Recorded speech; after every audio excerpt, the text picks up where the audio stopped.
चलो यार, हमको हाई कोर्ट से आगे शुरू करना था ना, तो हाई कोर्ट चलो देखते हैं हाई कोर्ट का ओरिजिन कहाँ से हुआ है। तो सबसे पहले इंडिया में इंडियन हाई कोर्ट एक्ट आया था 1861 में, वहीं से इंडिया में हाई कोर्ट की शुरुआत हुई है। और इस एक्ट के बाद 1862 में ये एक्ट आया 1861 में, और 1862 में 3 जगह हाई कोर्ट खोले गए थे, कोलकाता, बॉम्बे, मद्रास। वो जो 3 प्रेसिडेंसी थी, याद आ रहा है? उस 3 प्रेसिडेंसी में सबसे पहली बार हाई कोर्ट खोले गए थे। कौन से एक्ट से? इंडियन हाई कोर्ट एक्ट 1861 के प्रोविजन से। ठीक, 1950 के बाद से 1951 में जब हम 1947 में जब हम आज़ाद हो गए, और 1950 में जब हमारा ये कॉन्स्टिट्यूशन इन फोर्स हुआ है पूरी तरीके से, उसके बाद 1950 में हाई कोर्ट जो कि एग्जिस्ट करते थे प्रोविंस में, वो उसी स्टेट्स के कॉरस्पॉन्डिंग हाई कोर्ट बन गए। जैसे कि ये कोलकाता प्रोविंस में था, ये बॉम्बे प्रोविंसेस में था, ये मद्रास में था। तो ये जो पुराने थे उनको हम उसी स्टेट्स में फिट करते चले गए, और जो फिर हैं तो आगे हाई कोर्ट्स क्रिएट भी हुए हैं। तो वो उतना डेट्स हमारे लिए इंपॉर्टेंट नहीं है, बस ये बेसिक थोड़ा सा हिस्ट्री था जो तुमको हम बता दिए। ठीक, कि सबसे पहली बार कहाँ से शुरुआत होती है, सबसे पहली बार कहाँ कहाँ पे हाई कोर्ट खुले थे।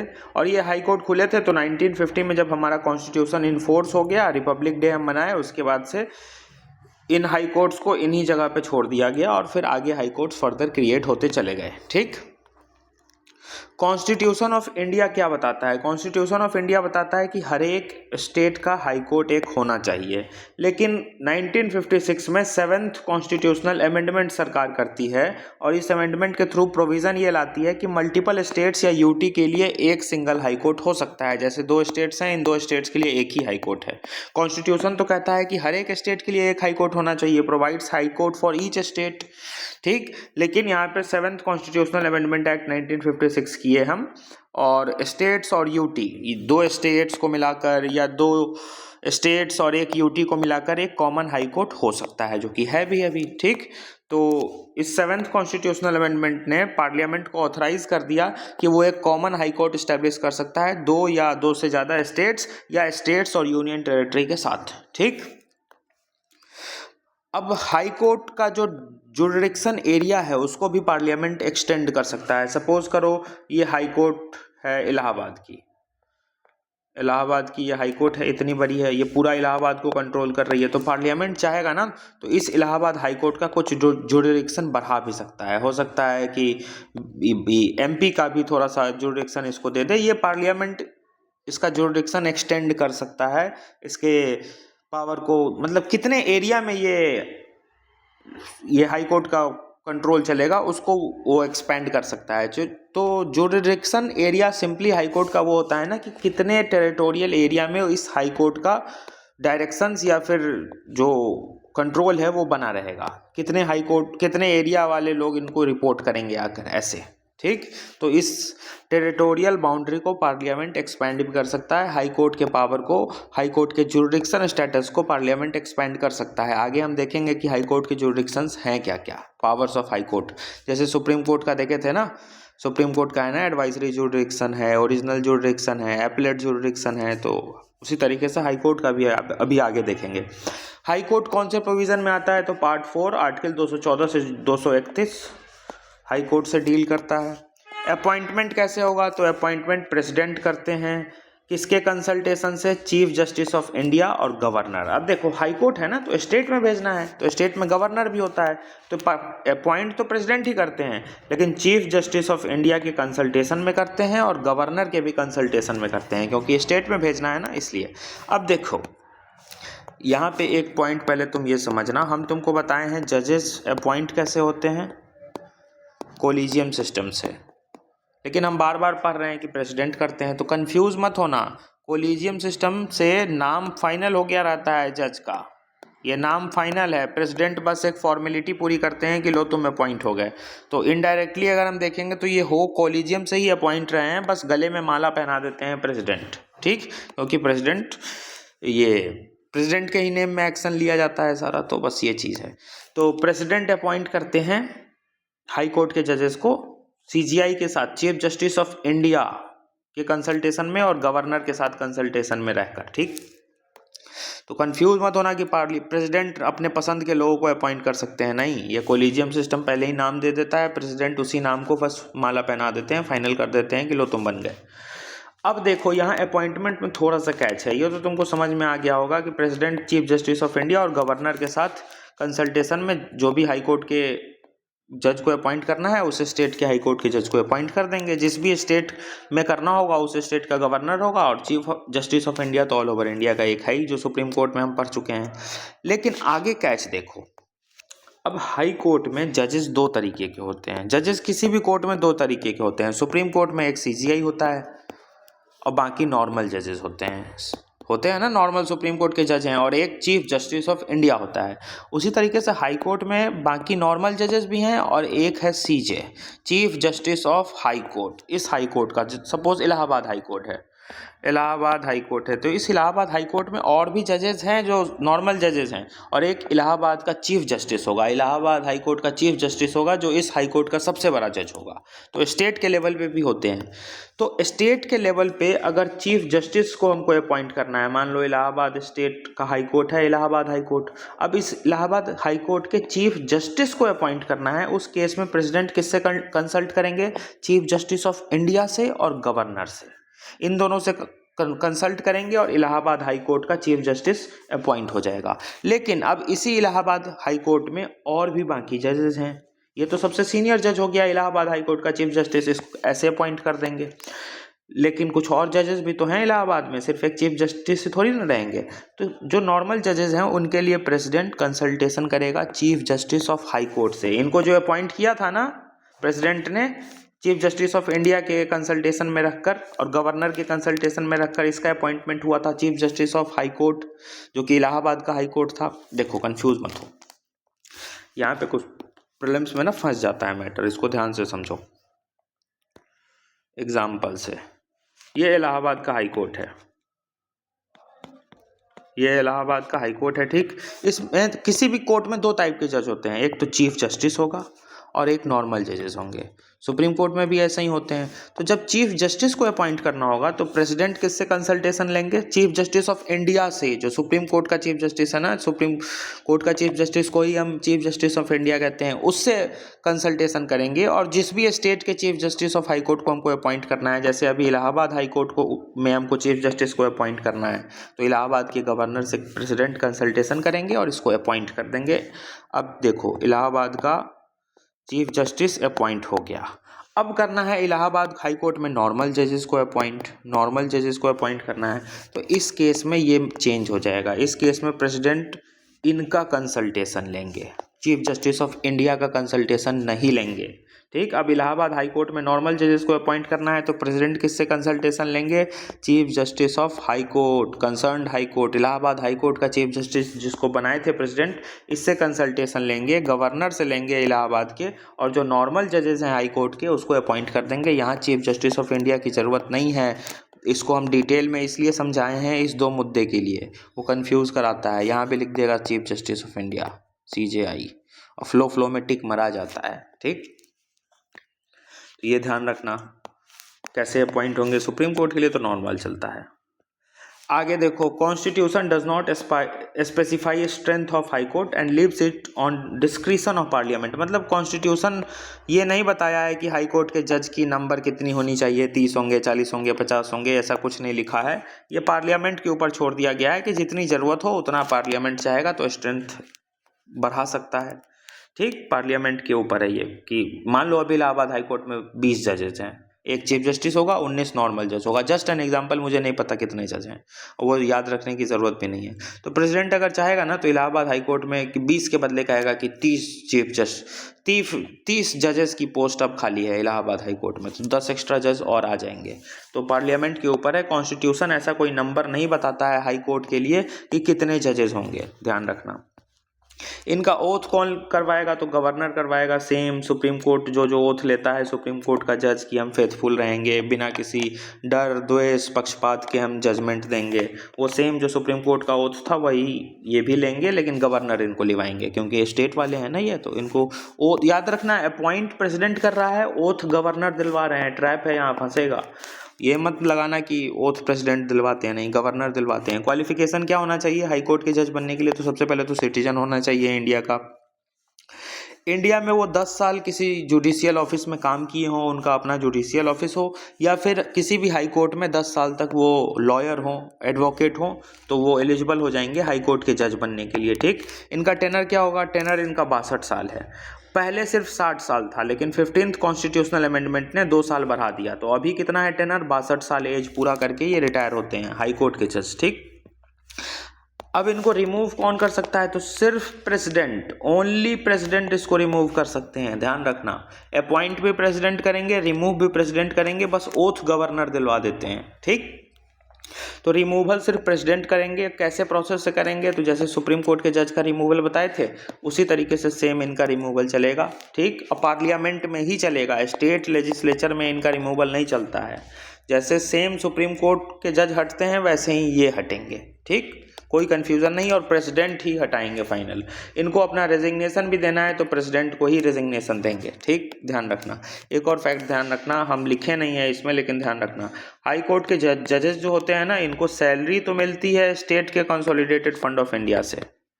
इनको सैलरी मिलेगी स्टेट के कंसोलिडेटेड फंड ऑफ इंडिया से, लेकिन इनको पेंशन मिलती है सेंटर से, सेंटर के कंसोलिडेटेड फंड ऑफ इंडिया से मिले। स्टेट का कंसोलिडेटेड फंड होता है ना, उससे सैलरी इनको मिलेगी, और पेंशन हाई कोर्ट के जज को सेंटर के कंसोलिडेटेड फंड ऑफ इंडिया से मिलेगी। ठीक, ये ध्यान रखना। मतलब ये कंसोलिडेटेड फंड ऑफ स्टेट हो गया इंडिया, यहाँ हम बार बार बोल दे रहे हैं, और ये हमारा पूरा पार्लियामेंट का सेंट्रल लेवल का कंसोलिडेटेड फंड ऑफ इंडिया हो गया। तो पेंशन CFI से आता है, और सैलरी जो है वो स्टेट के कंसोलिडेटेड फंड से आता है। सैलरी क्यों स्टेट के कंसोलिडेटेड फंड से आता है? क्योंकि वो स्टेट में काम कर रहे हैं, तो स्टेट का जो कंसोलिडेटेड फंड है वो इनको सैलरी देता है, जिस भी स्टेट में ये अपॉइंटेड रहेंगे। अब ये रिटायर कर गए हैं तो स्टेट की जिम्मेदारी खत्म हो गई है। रिटायरमेंट के बाद पेंशन इनको सेंटर देती है, क्योंकि इनको अपॉइंट भी तो सेंटर ही कर रहा है ना, रिमूव भी सेंटर कर रहा है, अपॉइंट भी सेंटर कर रहा है। ट्रांसफर कैसे होगा इनका? प्रेसिडेंट इनका ट्रांसफर करते हैं CJI, chief justice of India के साथ कंसल्ट में आकर, और ट्रांसफर का जो डिसीजन है वो जुडिशियल रिव्यू के सब्जेक्ट में आता है। मतलब जुडिशियरी उस पर रिव्यू कर सकती है कि ये ट्रांसफर फेयर तो है कि नहीं, बायसनेस तो नहीं है इस ट्रांसफर में, कि भैया कोई अपना फायदेमंद जजमेंट है, मान लो, मतलब होता है ना कि ये जज मेरी बात नहीं मान रहा है तो इसका ट्रांसफर कर दो। तो in this respect judicial review दिया गया है। थर्ड जज केस आया था एक, उसने ये कहा कि CJI को कंसल्ट करना होगा। यहाँ जो CJI है ना, ये चीफ जस्टिस ऑफ इंडिया को कंसल्ट करना होगा 4 सीनियर जज से, और जिस भी स्टेट में आप ट्रांसफ़र कर रहे हैं, और जो भी स्टेट में आप ट्रांसफ़र कर रहे हैं, मतलब देखो जिस स्टेट से आप ट्रांसफ़र कर रहे हैं, जैसे इलाहाबाद हाई कोर्ट से जज का ट्रांसफ़र करना है ये मध्य प्रदेश के हाई कोर्ट में। ठीक, तो इलाहाबाद हाई कोर्ट का जो चीफ जस्टिस होगा उसको बुलाइए, मध्य प्रदेश हाई कोर्ट का जो चीफ जस्टिस होगा उसको बुलाइए। इन दोनों के साथ ट्रांसफ़र जो कर रहा है, ट्रांसफ़र कौन कर रहा है? इलाहाबाद का हाई कोर्ट वाला जज इसको ट्रांसफ़र कर रहा है। मध्य प्रदेश कौन है? रिसीवर है। मध्य प्रदेश में ये जज जाकर अब हाई कोर्ट का जज बनेगा, ट्रांसफ़र होकर जाएगा। तो दोनों के चीफ जस्टिस को बुलाओ, इलाहाबाद हाई कोर्ट के भी चीफ जस्टिस को बुलाओ, मध्य प्रदेश हाई कोर्ट के भी चीफ जस्टिस को बुलाओ, उनसे कंसल्ट करो, उसके बाद इनका ट्रांसफ़र करो। तो अभी ट्रांसफ़र कैसे होता है? CJI 4 सीनियर जजेस से कंसल्ट करते हैं सुप्रीम कोर्ट के, और जिस कोर्ट से उनका ट्रांसफ़र हो रहा है, सपोज इलाहाबाद हाई कोर्ट से ट्रांसफ़र हो रहा है ए जज का, ये जा रहे हैं मध्य प्रदेश के हाई कोर्ट, तो इलाहाबाद हाई कोर्ट का जो चीफ जस्टिस होगा उनको बुलाओ, मध्य प्रदेश हाई कोर्ट का जो चीफ जस्टिस होगा उनको बुलाओ, इन दोनों के साथ भी कंसल्ट करो, उसके बाद ये प्रेसिडेंट ट्रांसफ़र कर देंगे। तो ये प्रोसेस अभी चलता है, ध्यान रखना। ठीक, अब कुछ टर्मिनोलॉजीज़ हैं। एक्टिंग चीफ जस्टिस, ये कौन होते हैं? तो प्रेसिडेंट इनको अपॉइंट कर सकते हैं किसी भी हाई कोर्ट जज को एज एक्टिंग चीफ जस्टिस। मान लो कब, जब ऑफिस वैकेंट हो जाए, मान लो current chief justice Allahabad high court के गए हुए हैं कहीं, ऑफिस इनकी खाली हो गई, टेम्पररी एब्सेंट हैं, या अपनी ड्यूटी ये परफॉर्म करने में कैपेबल नहीं रहे, तब प्रेसिडेंट इलाहाबाद हाई कोर्ट के ही किसी जज को, सीनियर मोस्ट ऑफ जज को कहेगा कि फ़िलहाल के लिए तुम एक्टिंग चीफ जस्टिस बन जाओ, मतलब टेम्पररी चीफ जस्टिस बन जाओ। ठीक, president can appoint high court जजेज एज चीफ जस्टिस, ये ध्यान रखना। कब, किस कंडीशन में? ये 3 कंडीशन लिखा है। उसके बाद रिटायर्ड जज, ये देखो ये क्या है। तो रिटायर्ड जज में chief justice of high court, ये chief justice of high court है, ये टर्मिनोलॉजी है, ये सब कंफ्यूज मत होना। Chief justice of high court यहाँ पे काम करेंगे रिटायर्ड जज में। मान लो इलाहाबाद कोर्ट ही ले लो। अब इलाहाबाद में ना हमको रिटायर्ड जज को अपॉइंट करना है, तो इलाहाबाद के जो चीफ जस्टिस होंगे ना वो रिक्वेस्ट करेंगे कि कोई भी रिटायर्ड हाई कोर्ट का जज हो कि वो आकर इलाहाबाद में आकर कुछ टेम्प्ररी पीरियड के लिए काम करने लगे। मान लो इलाहाबाद हाई कोर्ट में जजेस की शॉर्टेज होने लगी, तो जो इलाहाबाद में जो रिटायर्ड जजेस होंगे या किसी भी स्टेट में जो रिटायर्ड जजेस होंगे ना हाई कोर्ट के, तो चीफ जस्टिस ऑफ इलाहाबाद का जो हाई कोर्ट होगा वो इनको इनवाइट करेगा कि भैया कुछ समय के लिए, टेम्प्रेरी समय के लिए इलाहाबाद कोर्ट में आकर काम करने बैठ जाओ। और ये जो इनवाइट करेगा ये प्रीवियस कंसेंट लेना होगा प्रेसिडेंट से, और जिनको भी अपॉइंट कर रहे हैं उनको। सपोज करो हम थे, हम रिटायर हो गए, हम हाई कोर्ट के जज थे, हम रिटायर कर गए, ठीक। अब इलाहाबाद हाई कोर्ट में जजेस की हो गई शॉर्टेज, तो इलाहाबाद के जो चीफ जस्टिस हैं, इलाहाबाद हाई कोर्ट के जो चीफ जस्टिस हैं, उन्होंने हमको बुलाया कि भाई कुछ टेम्प्ररी पीरियड के लिए आ जाओ इलाहाबाद में, वापस से तुम जज बन जाओ। टेम्प्ररी पीरियड के लिए बनना, तुम रिटायर्ड जज हो, ठीक। और ये हमको बुलाने से पहले वो प्रेसिडेंट से बात कर लेंगे, हमसे बात कर लेंगे कि क्या तुम आ सकते हो। हम अगर हाँ बोल दिए, प्रेसिडेंट कंसेंट दे ही देते हैं कि हाँ बुला लो, तो ये हम आकर वापस से रिटायर्ड जज की तरह काम करने लगेंगे और हाई कोर्ट के जज बन जाएंगे आफ्टर रिटायरमेंट। और ये कब होता है? जब प्रेशर हाई कोर्ट पे ज़्यादा हो जाए, वर्कलोड बढ़ जाए, तो उस हाई कोर्ट के जो चीफ जस्टिस होंगे वो किसी रिटायर्ड जज को बुलाकर टेम्प्ररी पीरियड के लिए काम करवा सकते हैं, ठीक।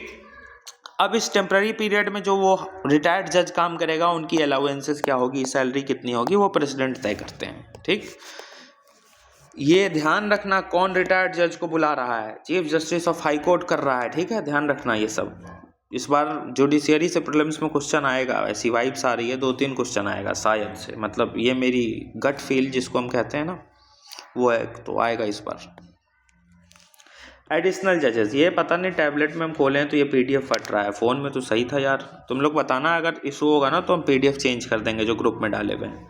एडिशनल जजेस देख लो, तो एडिशनल जजेस को प्रेसिडेंट अपॉइंट करते हैं। अब देखो नया टर्मिनोलॉजी आ गया, रिटायर्ड जज को कौन कर रहा था, ये एक्टिंग को कौन कर रहा है, प्रेसिडेंट।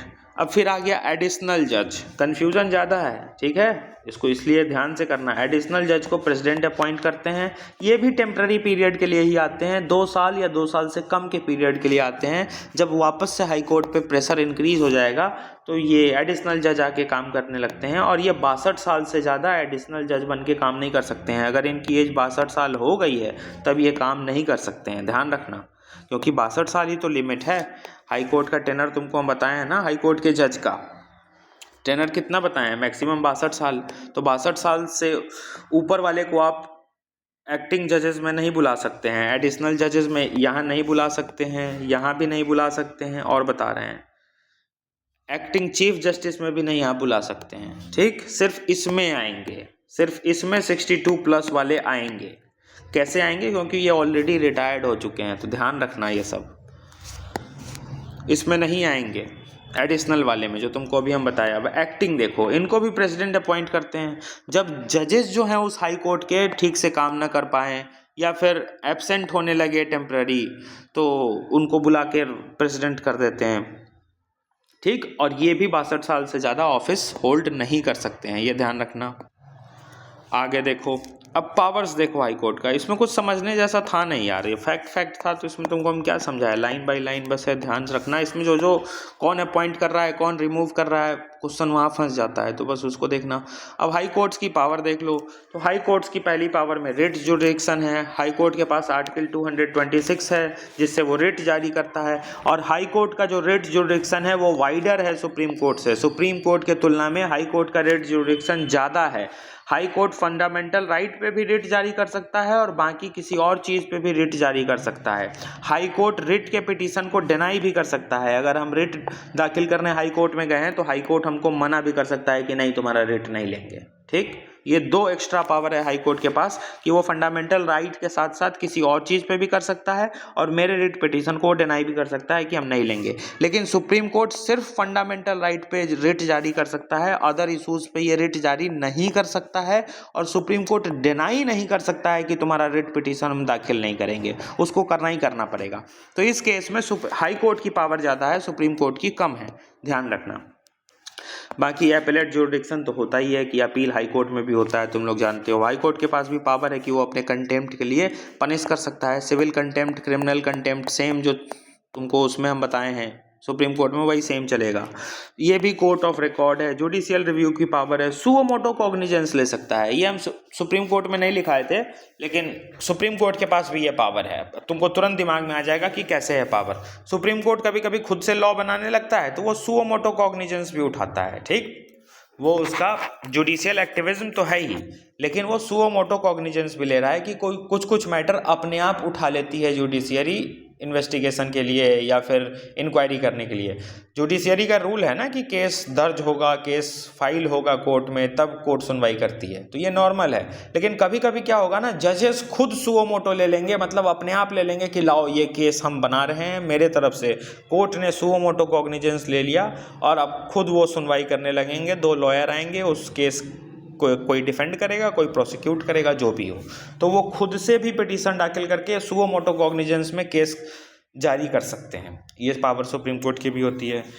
और जितने भी लोअर कोर्ट हैं हाई कोर्ट के अंदर जो आते हैं, इलाहाबाद हाई कोर्ट जैसे की है, तो इलाहाबाद हाई कोर्ट के एम्बिट में जितने डिस्ट्रिक्ट कोर्ट होंगे, इलाहाबाद के सेशन कोर्ट होंगे, उन सब पे इनका कंट्रोल चलेगा। सबऑर्डिनेट कंट्रोल पे इनका कंट्रोल होता है, जो भी स्टेट के हाई कोर्ट होते हैं।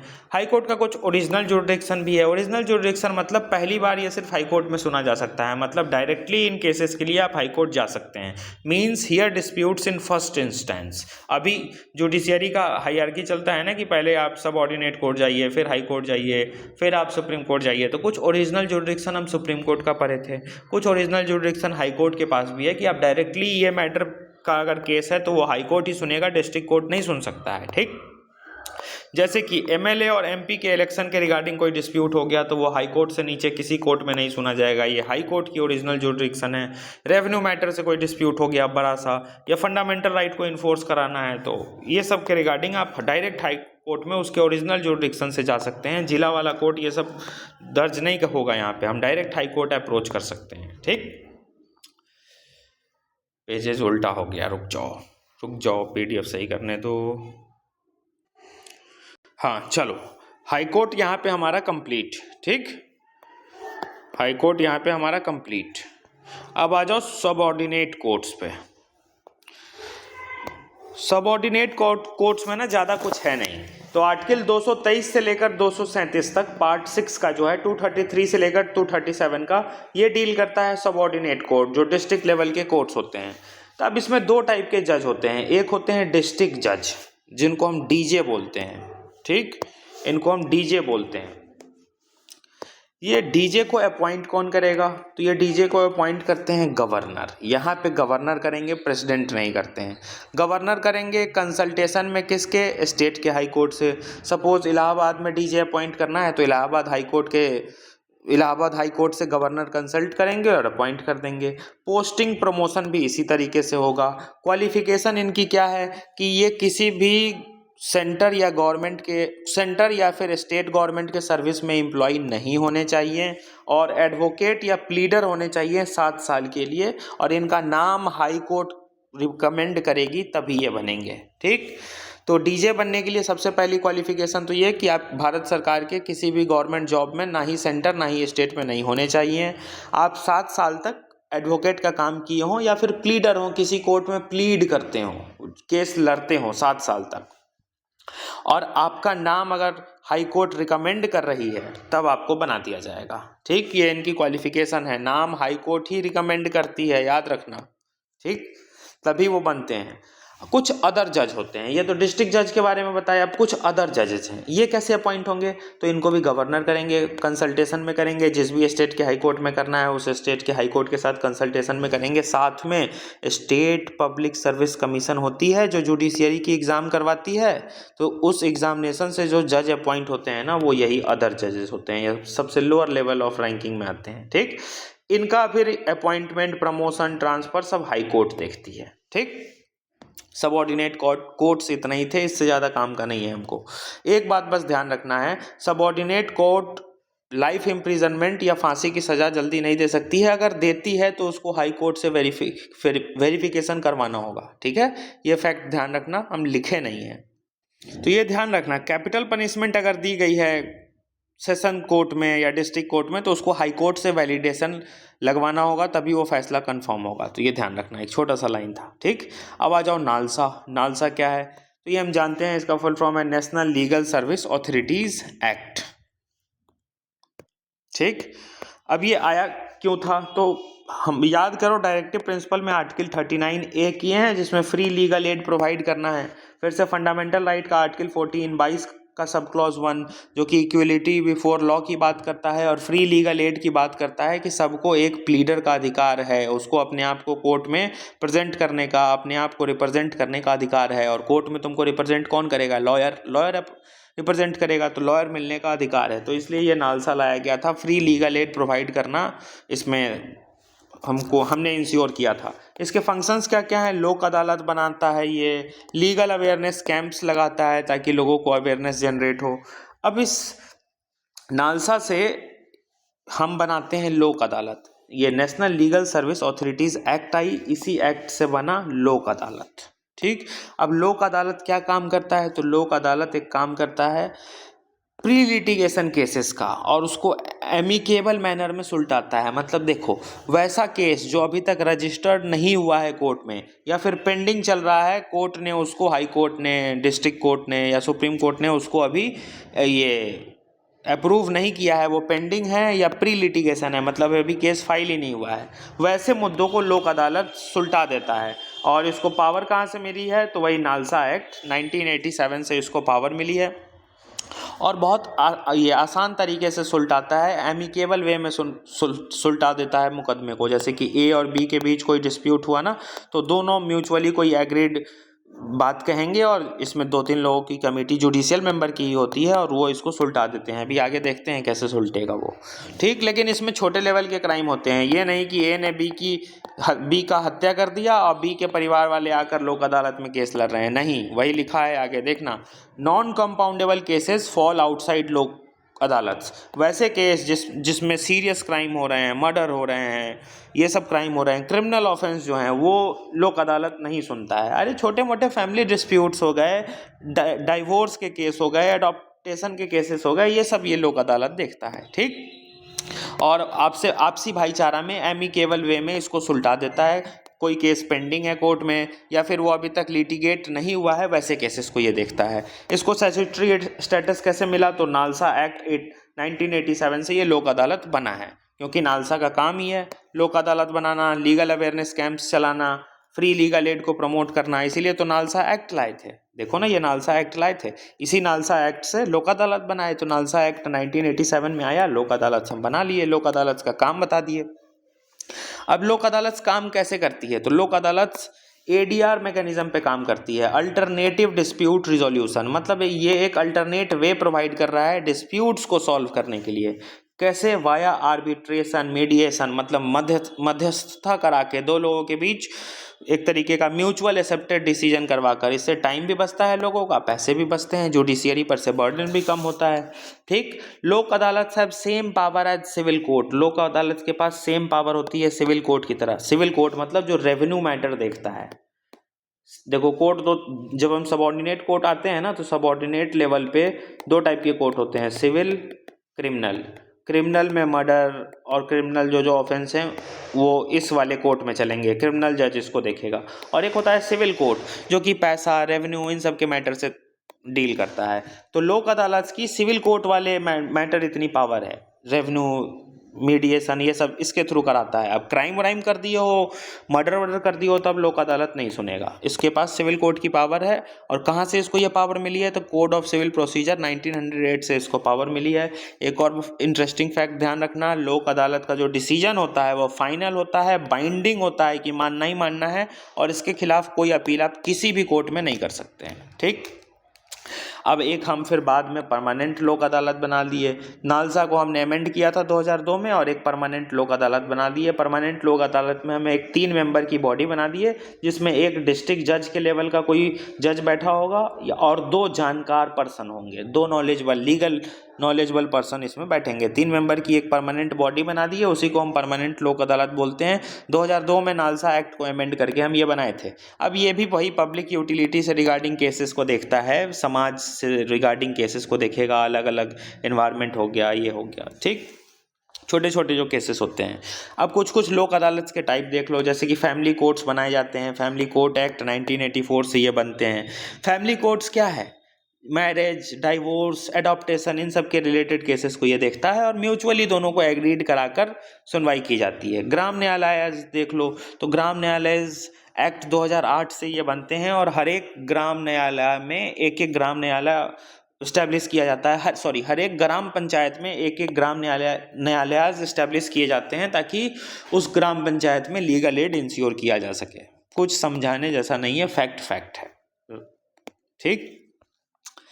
ये हमारा नालसा खत्म। अब ट्रिब्यूनल्स देख लो, तो ट्रिब्यूनल्स को हम क्वासी जुडिशियल बॉडी भी बोलते हैं, एक्स्ट्रा जुडिशियल बॉडी भी बोलते हैं। ट्रिब्यूनल्स पहले हमारे कॉन्स्टिट्यूशन में नहीं था, 42nd कॉन्स्टिट्यूशनल अमेंडमेंट एक्ट से हम लेकर आए हैं। तो स्टेटमेंट अगर बने कि ट्रिब्यूनल्स हमेशा से कॉन्स्टिट्यूशन में था, तो स्टेटमेंट गलत हो जाएगा। बाद में आया है 42nd कॉन्स्टिट्यूशनल अमेंडमेंट एक्ट से ट्रिब्यूनल्स को हम ऐड किए हैं। पार्ट 14A आर्टिकल 323A और आर्टिकल 323B, 2 ही आर्टिकल हैं ट्रिब्यूनल में, दोनों आर्टिकल देखते जाओ।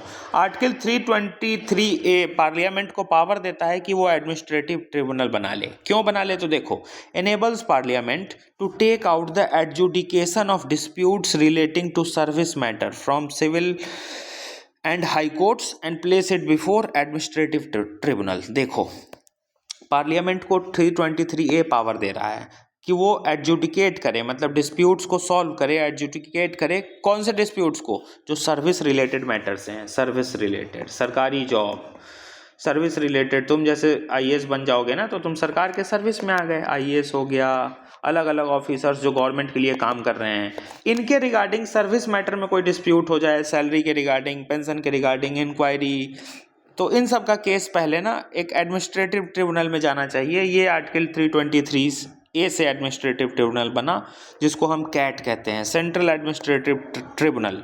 तुम आईएएस बनोगे, तुम पे कुछ इंक्वायरी होनी होगी ना, तो पहले यहीं पे होगी, कैट में, ठीक। तो ये इसको नॉर्मल जुडिशियरी पर से बर्डन कम करने के लिए ये 323A से एडमिनिस्ट्रेटिव ट्रिब्यूनल बनाया गया, जो कि सिर्फ सर्विस रिलेटेड मैटर को देखेगी। और जो नॉर्मल हाई कोर्ट थे, जो नॉर्मल जिला के सिविल कोर्ट थे, उनसे ये मैटर हटाकर किनको दे दिया गया? एडमिनिस्ट्रेटिव ट्रिब्यूनल को। अब इसी 323 को इम्प्लीमेंट करने के लिए पार्लियामेंट 85 में एडमिनिस्ट्रेटिव ट्रिब्यूनल एक्ट लेकर आती है। अब इस एडमिनिस्ट्रेटिव ट्रिब्यूनल एक्ट से बनता है कैट, सेंट्रल एडमिनिस्ट्रेटिव ट्रिब्यूनल। ये सारे मैटर्स जो पब्लिक सर्वेंट है ना, उनके सारे मैटर्स को ये डील करता है, एक्सेप्ट डिफेंस फोर्सेस इसमें जाकर काम नहीं कर सकते हैं, मतलब डिफेंस फोर्सेस के ये केसेस नहीं सुनेगा। फिर से सुप्रीम कोर्ट के जो स्टाफ का केसेस है वो ये नहीं सुन सकता है, नहीं सुनेगा। और पार्लियामेंट के जो सेक्रेटरी लेवल के स्टाफ हैं, उनके केसेस को भी ये नहीं सुनेगा। तो ये 3 एक्सेप्शंस हैं, defence force, supreme court staff और पार्लियामेंट का सेक्रेटरी लेवल के स्टाफ। इन तीनों से रिगार्डिंग जो भी केस हैं वो आप कैट में नहीं चला सकते हैं, बाकी आईएएस, आईपीएस, आईएफएस सबके केसेस इसमें चलते हैं, ठीक। तो जो सर्विस सेक्टर है, सर्विस सरकारी जॉब है सेंट्रल लेवल की, उसमें अगर कोई डिस्प्यूट हो, उनको कोई समस्या हो, उन पे कोई इंक्वायरी हो, तो उनके केसेस को पहला फेज में यहाँ पे लाया जाता है कैट में। और ये हम ट्रिब्यूनल्स के थ्रू 323A के थ्रू इसको एस्टेब्लिश किए हैं, एडमिनिस्ट्रेटिव ट्रिब्यूनल। इसके लिए हम एडमिनिस्ट्रेटिव ट्रिब्यूनल एक्ट 1985 का एक्ट लेकर आए हैं, ठीक। एक्सेप्शंस क्या है बता दिए। डिफेंस फोर्सेस के केसेस कैट नहीं सुन सकता है, सुप्रीम कोर्ट के स्टाफ के केसेस को कैट नहीं सुन सकता है, पार्लियामेंट का जो सेक्रेटरी लेवल का स्टाफ है उसके केसेस को कैट नहीं सुन सकता है, ठीक। इसमें मेंबर्स कौन कौन होंगे? तो मेंबर्स जुडिशियल मेंबर्स भी हो सकते हैं, एडमिनिस्ट्रेटिव मेंबर्स भी हो सकते हैं कैट में, ठीक। कैट के मेंबर्स का टेनर क्या होता है? तो 4 साल का टेनर होता है, या तो 70 साल एज पूरा, देखो कंफ्यूज हो जाओगे। कैट है CAT, सेंट्रल एडमिनिस्ट्रेटिव ट्रिब्यूनल, ठीक। इसमें 2 तरीके के मेंबर होंगे, एक तो चेयरमैन होगा और एक नॉर्मल मेंबर होगा। नॉर्मल मेंबर होगा और टेनर एक दे रहा है 4 साल, मतलब ये दोनों 4 साल के लिए काम कर सकते हैं, ठीक, 4 साल के लिए काम कर सकते हैं, 4 साल के लिए इसमें एक बार दोनों अपॉइंट हो सकते हैं। लेकिन साथ में लिखा है 70 years for CM, 67 year for normal member. ये क्या है, ध्यान से समझना।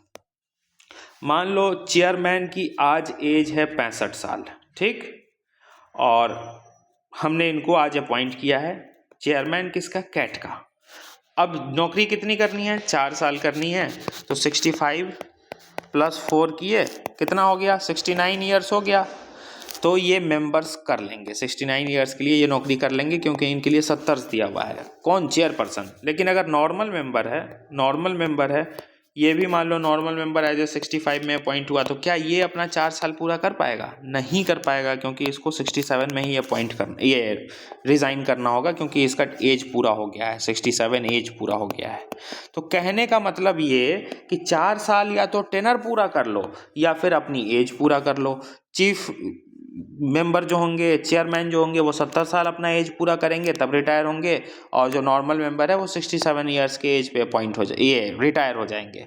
तो जो भी पहले आ जाए, नॉर्मल मेंबर्स के लिए या तो 4 साल पूरा हो जाए या 67 एज पूरा हो जाए, रिटायर हो जाएंगे। चेयरमैन के लिए या तो 4 साल एज पूरा हो जाए या 70 साल पूरा हो जाए, रिटायर हो जाएंगे। ठीक, मान लो कोई आदमी 68 में चेयरमैन बना है, जस्ट एन एग्जांपल, तो क्या ये अपना 4 साल पूरा कर पाएगा? नहीं कर पाएगा, क्योंकि चेयरमैन की लिमिट बस 70 साल है, तो ये 2 ही साल कर पाएगा। ठीक, ऐसे चलता है।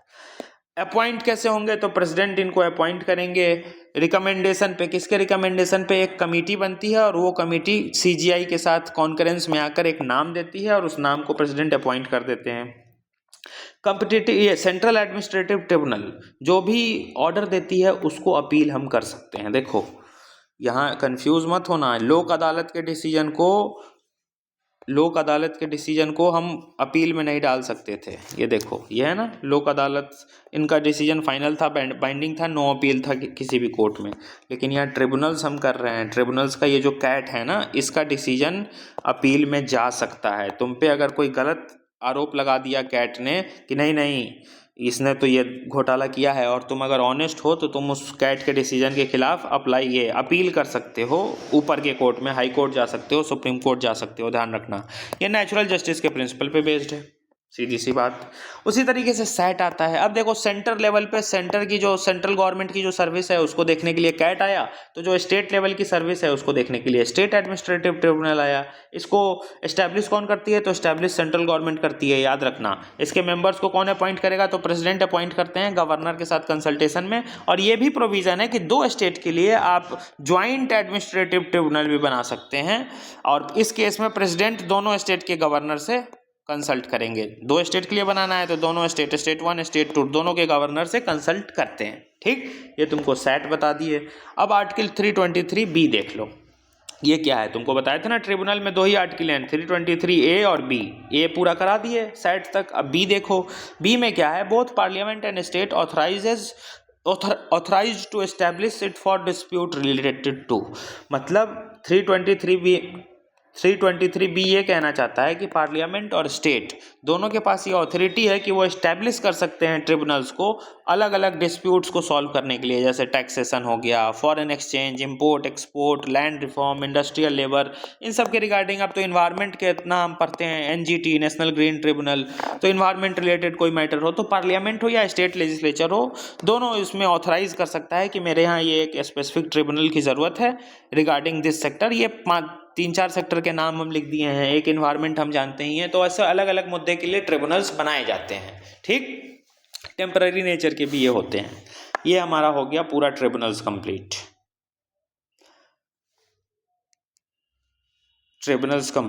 अलग अलग ट्रिब्यूनल्स, फॉरेन ट्रिब्यूनल्स, आसाम में तो फॉरेन ट्रिब्यूनल्स बनी हुई है ताकि वो आसाम एकॉर्ड को इम्प्लीमेंट करा सके ठीक से, और जो फॉरेनर्स हैं उनको ठीक से आइडेंटिफाई किया जा सके और उनको सिटीजनशिप देने के लिए। तो फॉरेन ट्रिब्यूनल्स अलग अलग सेक्टर के लिए स्टेट लेजिस्लेचर और पार्लियामेंट दोनों ट्रिब्यूनल्स बना सकते हैं, ऐसा आर्टिकल 323B कहता है, और कुछ नहीं। तो ये पूरा नोट्स था, नोट्स अपलोड कर दे रहे हैं, वीडियो भी अभी अपलोड हो ही जाएगा 2-4 मिनट में। तो चलो, पॉलिटी हमने अच्छा खासा कर लिया, ट्रिब्यूनल नालसा वालसा सब खत्म, जुडिशियरी का सेक्शन खत्म, बस पंचायत बचा।